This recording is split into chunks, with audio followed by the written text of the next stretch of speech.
பட்டாசு தொழிற்சாலை தொடர் விபத்திற்கு பாதுகாப்பு வசதிகள் மற்றும் கண்காணிப்பு இல்லாததே காரணம் என மெட்ராஸ் உயர்நீதிமன்ற மதுரை அமர்வு தெரிவித்துள்ளது. விருதுநகர் மாவட்டம் காசிரெட்டிப்பட்டியில் கடந்த 2021ஆம் ஆண்டு பட்டாசு தொழிற்சாலை விபத்தில் உயிரிழந்த 27 பேரின் குடும்பத்திற்கு 20 லட்சம் ரூபாய் இழப்பீடு வழங்க உத்தரவிடக் கோரி காசிரெட்டிப்பட்டியைச் சேர்ந்த விஜய் என்ற பீமாராவ் பொதுநல வழக்கு தாக்கல் செய்தார். வழக்கை விசாரித்த நீதிபதிகள் சுப்பிரமணியன், விக்டோரியா கௌரி அமர்வு பட்டாசு ஆலைகளில் வெடி விபத்து ஏற்பட்டு அதனால் உயிரிழப்புகள் ஏற்படுவது தொடர்பான செய்திகளை பார்க்க முடிவதாகவும் இதற்கு பாதுகாப்பு வசதிகள் மற்றும் கண்காணிப்பு இல்லாததே காரணம் என்றும் கருத்து தெரிவித்தனர்.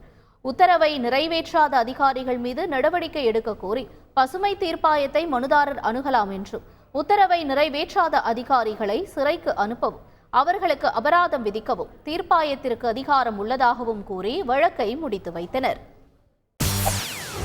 செய்திகளை உடனுக்குடன் தெரிந்து கொள்ள உடனே சப்ஸ்கிரைப் பண்ணுங்க.